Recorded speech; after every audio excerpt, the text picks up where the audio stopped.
Genesis chapter 26. There was a famine in the land, in addition to the first famine that was in the days of Abraham. Isaac went to Abimelech king of the Philistines, to Gerar. Yahweh appeared to him, and said, "Don't go down into Egypt. Live in the land I will tell you about. Live in this land, and I will be with you, and will bless you. For I will give to you, and to your offspring, all these lands, and I will establish the oath which I swore to Abraham your father. I will multiply your offspring as the stars of the sky, and will give all these lands to your offspring. In your offspring all the nations of the earth will be blessed. Because Abraham obeyed my voice, and kept my requirements, my commandments, my statutes, and my laws." Isaac lived in Gerar. The men of the place asked him about his wife. He said, "She is my sister," for he was afraid to say, "my wife," lest, he thought, the men of the place might kill me for Rebekah, because she is beautiful to look at. When he had been there a long time, Abimelech king of the Philistines looked out at a window, and saw, and, behold, Isaac was caressing Rebekah, his wife. Abimelech called Isaac, and said, "Behold, surely she is your wife. Why did you say, 'She is my sister'?" Isaac said to him, "Because I said, lest I die because of her." Abimelech said, "What is this you have done to us? One of the people might easily have lain with your wife, and you would have brought guilt on us." Abimelech commanded all the people, saying, "He who touches this man or his wife will surely be put to death." Isaac sowed in that land, and reaped in the same year 100 times what he planted. Yahweh blessed him. The man grew great, and grew more and more until he became very great. He had possessions of flocks, possessions of herds, and a great household. The Philistines envied him. Now all the wells which his father's servants had dug in the days of Abraham his father, the Philistines had stopped, and filled with earth.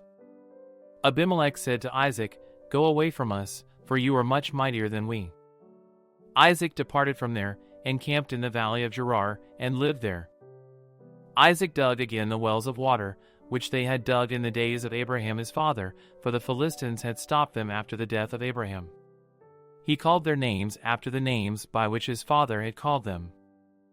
Isaac's servants dug in the valley, and found there a well of flowing water. The herdsmen of Gerar argued with Isaac's herdsmen, saying, "The water is ours." So he called the name of the well Ezek, because they contended with him. They dug another well, and they argued over that also. So he called its name Sitnah. He left that place, and dug another well. They didn't argue over that one. So he called it Rehoboth. He said, "For now Yahweh has made room for us, and we will be fruitful in the land." He went up from there to Beersheba. Yahweh appeared to him the same night, and said, "I am the God of Abraham your father. Don't be afraid, for I am with you, and will bless you, and multiply your offspring for my servant Abraham's sake." He built an altar there, and called on Yahweh's name, and pitched his tent there. There Isaac's servants dug a well. Then Abimelech went to him from Gerar with Ahuzzath his friend, and Phicol the captain of his army. Isaac said to them, "Why have you come to me, since you hate me, and have sent me away from you?" They said, "We saw plainly that Yahweh was with you." We said, "Let there now be an oath between us, even between us and you, and let's make a covenant with you, that you will do us no harm, as we have not touched you, and as we have done to you nothing but good, and have sent you away in peace. You are now the blessed of Yahweh." He made them a feast, and they ate and drank. They rose up sometime in the morning, and swore an oath to one another. Isaac sent them away, and they departed from him in peace. The same day, Isaac's servants came, and told him concerning the well which they had dug, and said to him, "We have found water." He called it Sheba. Therefore the name of the city is Beersheba to this day.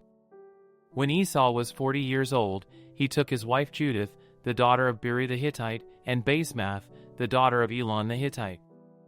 They grieved Isaac's and Rebekah's spirits.